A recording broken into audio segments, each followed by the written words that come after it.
kichwa kisemacho ningeandika nini? Ningeandika nini? Hicho ndicho kichwa cha fundisho langu kwenu jioni ya leo. Na nipo maeneo mengine hapa ndani kabisa kwenye mpaka wa Masai, network inakuwa mbaya. Kwa hivyo nikikatika, jamani kiongozi upande wa pili unijuze kwa haraka sana, nisiwe napiga kelele kumbe nimesha kupoteza mawimbi. Fundisho langu jioni ya leo linatoka katika kitabu cha Wakorintho wa pili, sura ya 11. Usome 22 hadi 35. Tutasoma mafungu hayo yote, lakini nimeyapa kichwa kisemacho ningeandika nini, kutokana na barua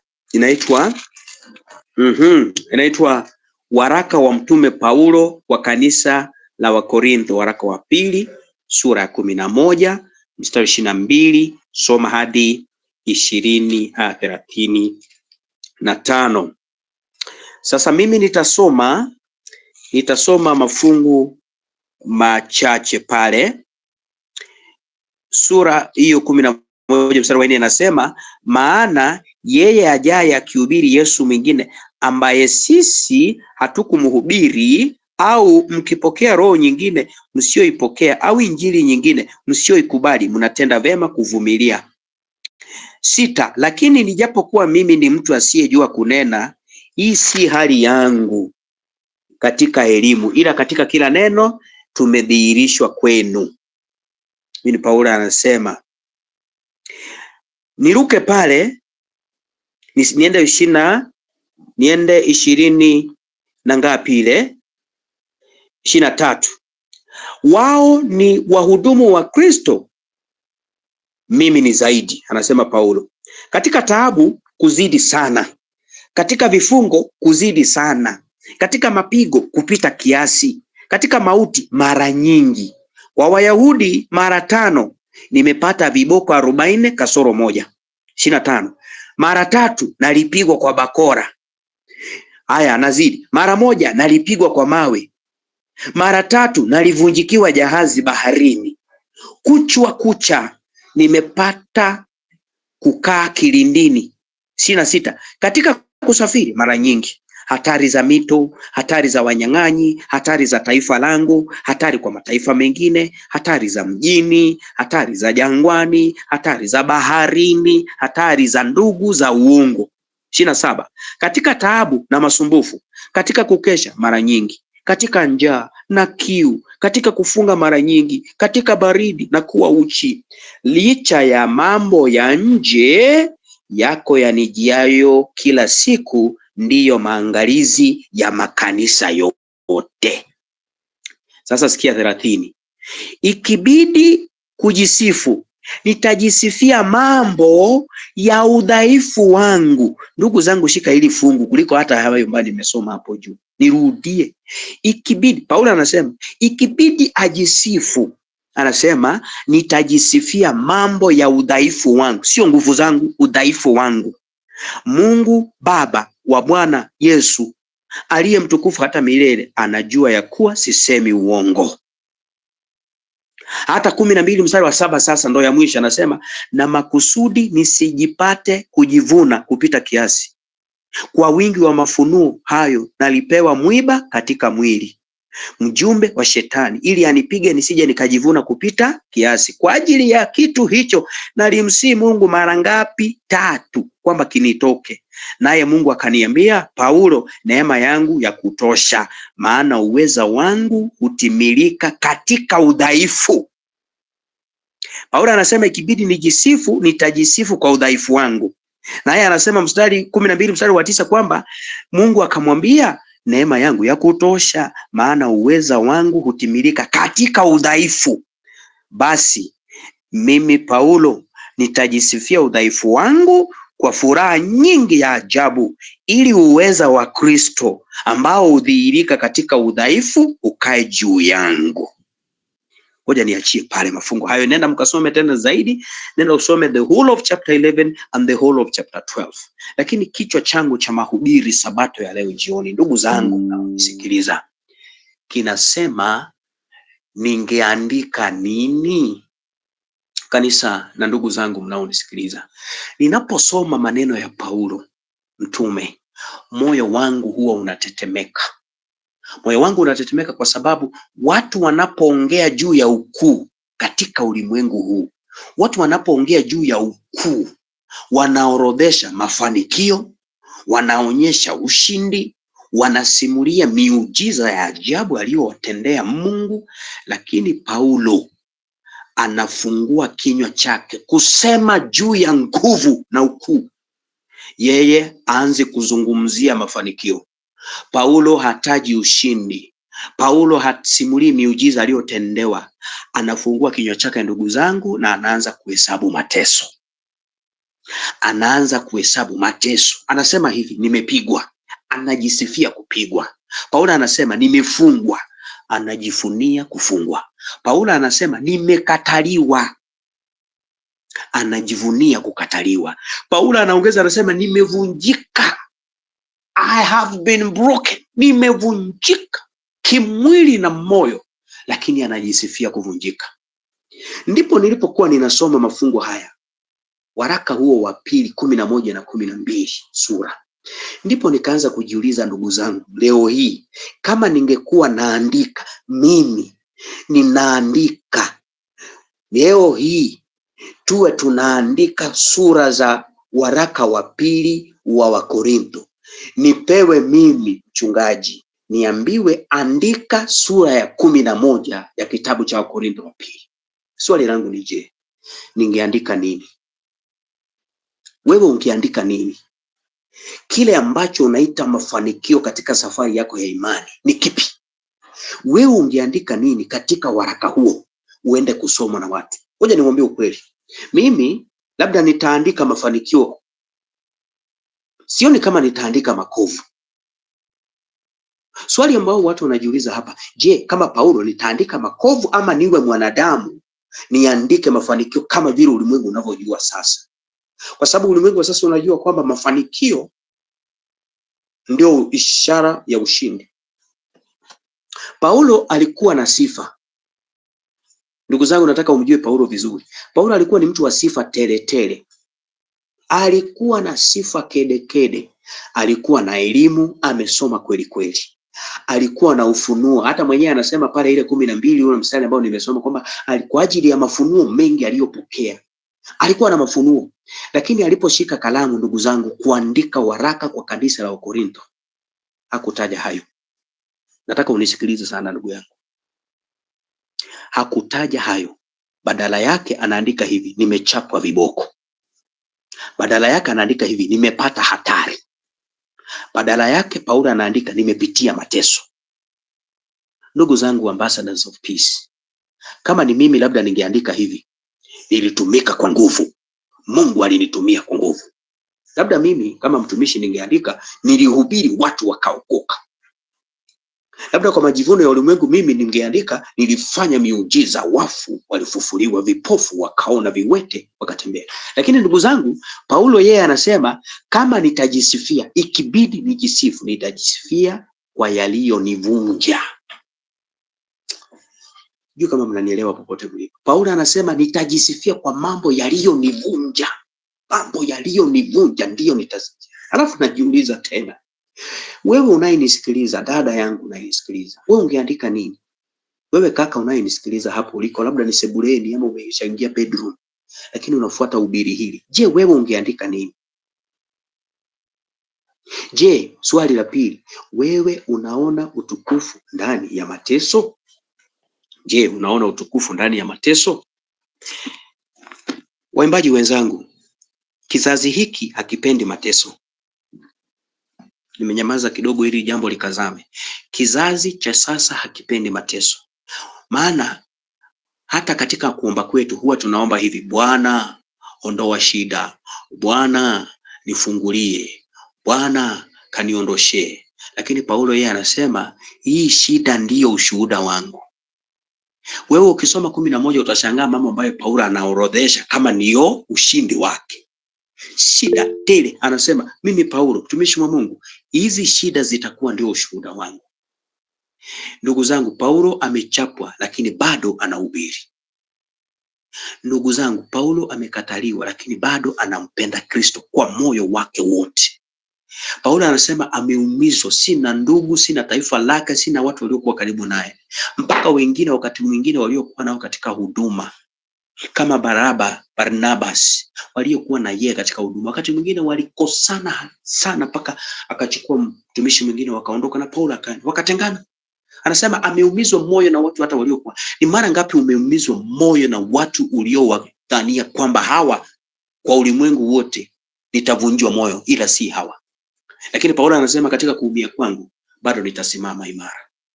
Sikiliza vizuri mpendwa, kila mtu anaweza kumfuata Mungu wakati mambo ni mazuri, lakini inahitaji ufunuo kumfuata wakati mambo ni magumu. You need a special revelation for you to stick to Jesus when things are tough. Kwa sababu ni rahisi kwa wanadamu kumfuata Mungu wakati mambo ni mazuri.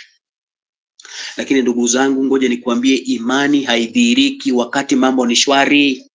Imani ya kweli ndani ya Kristo inaonyeshwa na kudhihirika wakati mambo ni magumu.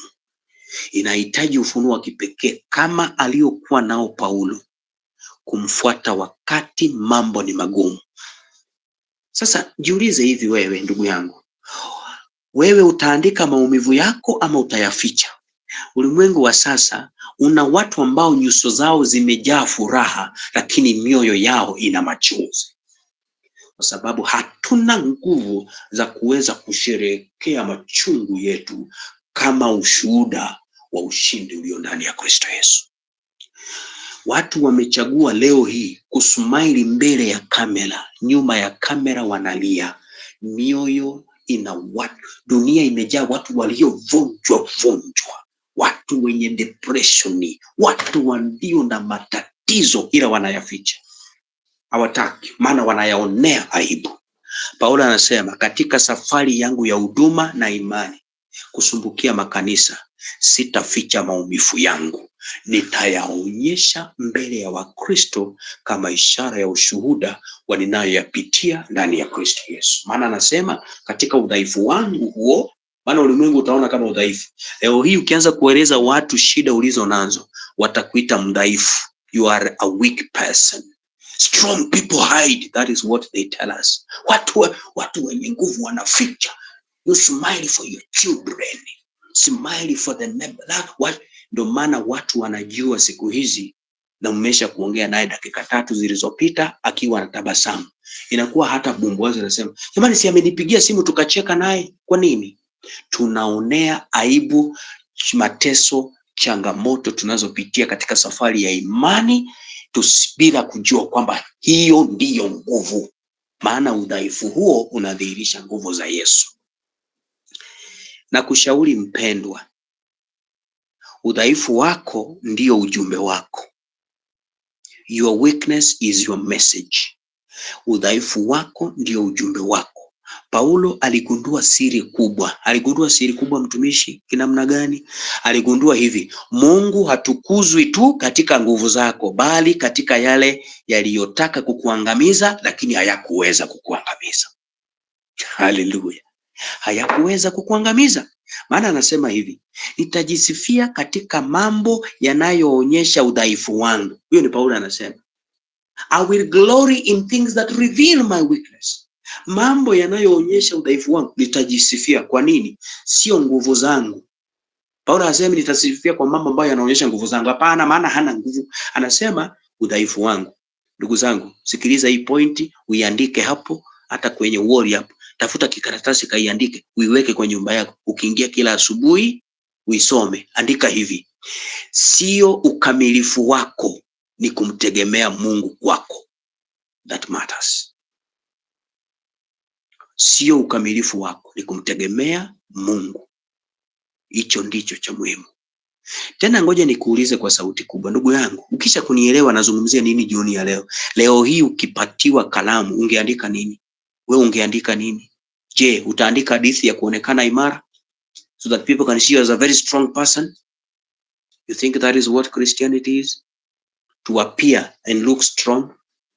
Let me tell you, the power of Christ is never revealed to people who act strong. Hakuna. Kweli huandikwa katika maumivu. Ndugu zangu, kweli huandikwa katika maumivu. Ambassadors, injili haikuthibitishwa kwenye raha, ilithibitishwa msalabani. Injili hii ya Yesu tunajivunia. Mpaka tunaema nasema najivunia Yesu mwenye kunipa uwezo. Injili haikudhihirishwa na kuthibitishwa kwenye raha. Haikuwa shangwe, ilithibitishwa kwa msalaba. Angalia the scenes at the cross. Hapo ndipo injili ilithibitishwa. Ndugu zangu, kama tunamfuata Kristo, maisha yetu pia yatabeba alama za kumfuata. Paulo alikuwa na makovu ya kumfuata Kristo. Haya makovu hakuyaonea aibu, bali aliona kama ishara ya ushindi. Ushahidi kwamba hakumhubiri Kristo tu, Paulo alimfuata hata kwenye moto. Ameeleza mwenyewe, nilichagua mafungu machache kwa sababu ya muda. Paulo anasema alimfuata Yesu hata kwenye moto. Kwa hiyo leo ndugu zangu, kwa maisha yako, je, maisha yako yana maumivu? Je, sura yako ina machozi? Najua ni ukweli, utaniambia, lakini leo hii kuna mtu anasikiliza hii sermon, lakini moyoni ana maumivu mazito. Hii sermon ni yako, shukuru Mungu.